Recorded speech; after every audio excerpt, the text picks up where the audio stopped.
স্বাগতম সবাইকে। আশা করি সবাই ভালো আছেন, আপনাদের আশীর্বাদ আমরাও ভালো আছি। তো আজকে 2-3 দিন ধরে তো বৃষ্টি, আমাদের এখানে সকাল থেকেও অনেক বৃষ্টি হয়েছে। তো যাই হোক, বাহিরের কাজ তো কোনো কিছুই করা যায় না, শুধু ঘরের ভিতরে। তো ঘরের ভিতরে কাজকর্ম শেষ। তো এখন হচ্ছে হাঁসগুলা ছাড়া বাকি আসছিল, তখন বৃষ্টি আসলে দেখা নানি নাই। নিলয় শুধু বারবার বলতেছে হাঁস ছাড়তে। তো এখন হাঁসগুলা ছেড়ে দিই, তাই না নিলয়?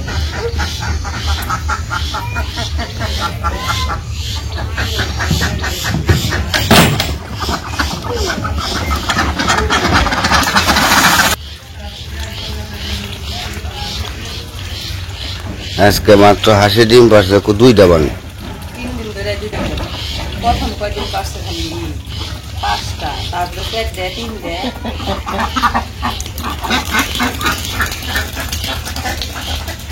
এক দৌড়ে গেছে। দিন পরে নেই, দিন বাড়িতে খাইটা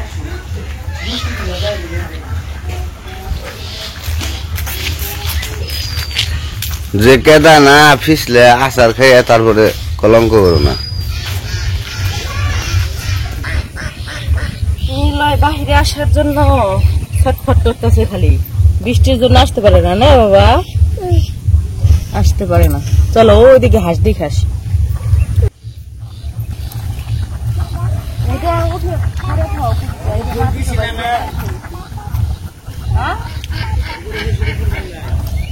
নাই তো দিমু, কালকে ফোন দিয়েছিলাম নুপুর রে, কালকে রাত্রে ফোন দিয়েছিলাম নুপুর রে। আজকে যাবে, আজকে যাবে,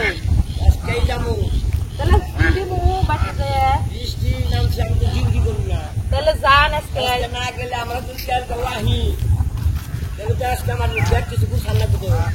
আচ্ছা যান আজকে, যায় তাহলে পিসি করতে থাকবেন। যান তাহলে। হ্যাঁ, বাড়ি যায় ফুটলি পাচ্ছি।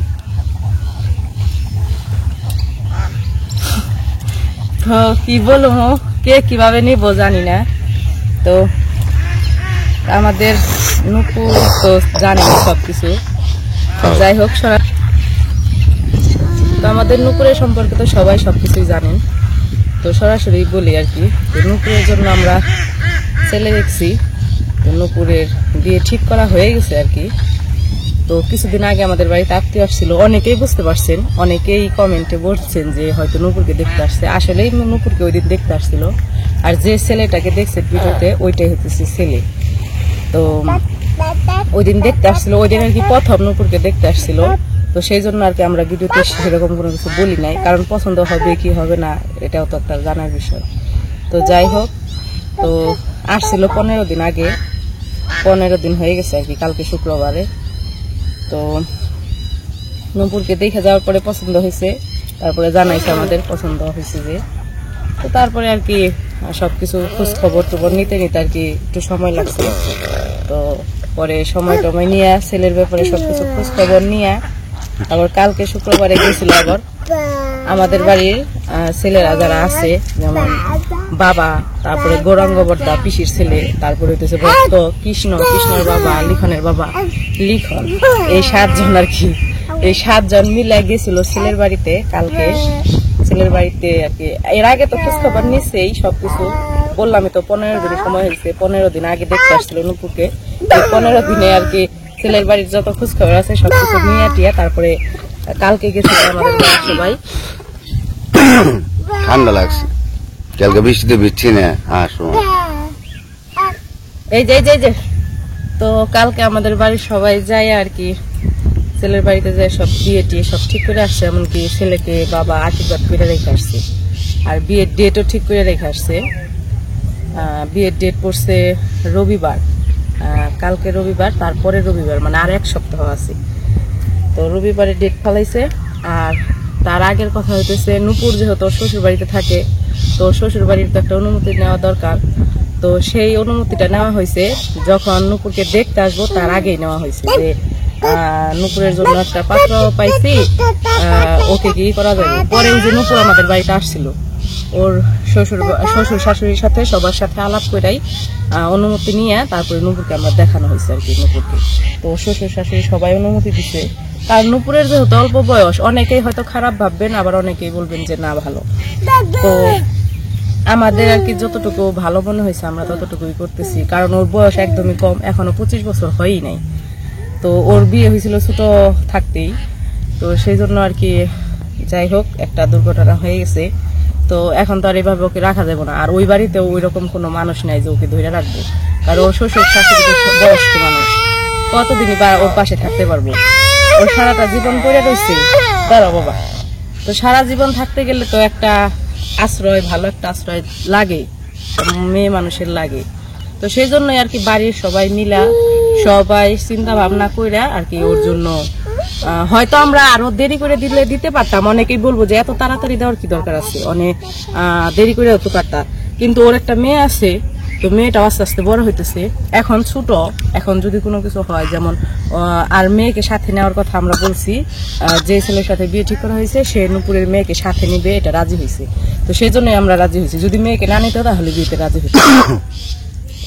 আর মেয়ে যখন ছোট, ওকে যে নিয়ে যাবে নূপুর মেয়ে আর কি অতটা বুঝবে না, ওর সাথে থাকতে থাকতে সবকিছু মানিয়ে নিবি। কিন্তু যদি আমরা 2-1 বছর পরে দেই তাহলে ওর মেয়েটাও বড় হয়ে যাবো, তখন আস্তে আস্তে সবকিছু বুঝতে থাকবো, তখন হয়তো ওর মেয়ে ওর সাথে যাইতে রাজি নাও হইতে পারে। তো সেই জন্যই ভাবছি যে যেহেতু দিতেই হবে তাহলে একটু তাড়াতাড়ি, আর তার মধ্যে ছেলে যে কাজটা আসছে এটাও ভালো। তো সবকিছু দেখলাম যে না, ছেলেও ভালো, ছেলে সবকিছুই ভালো আর কি, পরিবারও ভালো আছে। আর ছেলেও আগে একটা বিয়ে করছিল, তো ছেলের বউ আর কি নাই এখন। তো ছেলেরও একটা ছেলে আছে, 10 বছর বয়সের একটা ছেলে আছে। এই মানে অনেকেই খারাপ ভাবতে পারেন, কিন্তু যেহেতু নূপুরের মেয়ে আছে, ওরে তো আর অবিবাহিত কোনো ছেলে বিয়ে করবে না, আর করতে চাইলেও সেটা হয়তো ভালো হবে না। এই জন্য আর কি আমরা এখানেই ঠিক করলাম, সবকিছু ঠিকঠাক ভাবে নিয়ে বাড়ির সবাই মিলে বিয়েটা ঠিক করা হয়েছে। তো এই আর কি, ওই দিন আমরা কোনো কিছু বলি নাই। আর কালকে যে ছেলের বাড়িতে গেছিল সেটাও ভিডিও করা হয় নাই, কারণ মানে করা হয় নাই, ভাবছি পরে করব। প্রথম দিনই যায় ভিডিও করাটা ওই রকম মানে হয় না। তো কালকে আমরাও যাই নাই, শুধু লিখনের বাবা আর শুধু ছেলেরা গেছিল আর কি। তো যাই হোক, যাই সবকিছু দেখে দেখে আসছে। আয়সা তো ভক্ত বললো ভালোই, তাও লিখনের বাবা বললো সবকিছু ঠিকঠাক আছে, ভালো। আর ছেলেকে তো আপনারা ভিডিওতে দেখছিনি, ওইটাই ছেলে আমাদের পছন্দ, সবকিছু ভালো, পছন্দ, এটাই হচ্ছে আসল কথা। কারণ নূপুরেরও তো একটা অনুমতি, আমরা কিন্তু ওর উপরে চাপিয়ে দেই নাই, সবার অনুমতি নিয়ে ছেলেকে দেখাইছি, নূপুরকে দেখাইছি, নূপুর তারপরে দেখে পছন্দ করছে, এমনকি ও মানে ও রাজি হয়েছে। এই জন্যই ওকে আমরা সব বলছি যে তোমার মত নিয়ে কাজ হবে, তুমি যতটুকু বলবা ততটুকু, তুমি যদি বলো হবে, না বললে হবে না। তো পরে ও বলছে যে না, ভবিষ্যতের কথা চিন্তা করে সবকিছু চিন্তা করে পরে রাজি হয়েছে আর কি। তো যাই হোক, আর সাথে যেহেতু মেয়েকে নিয়ে যেতে পারবে এই জন্য রাজি হয়েছে। তো নূপুরকে আনতে যাইতে হবে, নূপুর তো আমাদের বাড়িতেই ছিল, কিন্তু ওর শ্বশুর শাশুড়ি মানে ও আবার গেছে, কারণ যেহেতু আয়সা পড়বো, আয়সা বললে তো আর ওইখানে মাঝে মাঝে যাইবো, তাদের সাথে আমরা আলাপ করছি যে আমরাও যাব, নূপুরও আসবে ওর হাজবেন্ডকে নিয়ে, যখন বিয়ে হয়ে যাবো ও আয়সা এসে ওর শ্বশুর শাশুড়ির সাথে দেখা করবে মাঝে মাঝে। তো এই জন্য আর কি এই কয়েকদিনের জন্য ও গেছে শ্বশুর বাড়িতে। তো ওকে আবার আনতে যাইবো, বাবা বলতেছে আজকেই মনে হয় যাইবো আনতে। তো যাই হোক, ওই বাড়িতেও কিছু এই আছে, সবার সাথে তো এতদিন ধরে রয়েছে ওই বাড়িতে ঠিক আছে, সবার সাথে আলাপ আলোচনা কইরা ওকে আবার আমাদের এখানে আনতে হবে। আমাদের এখানে আনার পরেও তো বিয়ের একটা কাজকর্ম আছে, বিয়েটা যেহেতু হবেই, একটা গুছগাছ আছে সবকিছুরই। আর রবিবারে যেহেতু বিয়ে, আর 1 সপ্তাহ আছে, বেশি সময়ও নাই। তো আপনাদের সবাইকে নূপুরের বিয়ের আমন্ত্রণ রইল, যে যে আসতে পারবেন অবশ্যই আসবেন। আজকে শনিবার, কালকে রবিবার, পরের রবিবারে বিয়ে, মানে আর 1 সপ্তাহ আছে। তো আপনারা যদি কেউ আসতে চান তাহলে অবশ্যই আসতে পারেন, আমাদের সাথে যোগাযোগ করবেন। আর নূপুরের নতুন জীবনের জন্য সবাই আশীর্বাদ করবেন, প্রার্থনা করবেন যাতে ওর জীবনটা ভালো হয়। হয়তো দুঃখের পরে সুখ আসে, সেই রকমই নূপুরের জীবনে যাতে সুখে ভরে যায়, এটাই আর কি প্রার্থনা করবেন, যাতে সারা জীবন আবার সুখে থাকতে পারে। তো যাই হোক, বৃষ্টি তো আমাদের এখানে হইতেই আছে। আর আজকে নূপুরের বিয়ে নিমন্ত্রণ দিলাম, তো আজকে ভিডিও আর বড় করবো না। তো সবাই ভালো থাকবেন, সুস্থ থাকবেন, আর আমাদের পাশে থাকবেন।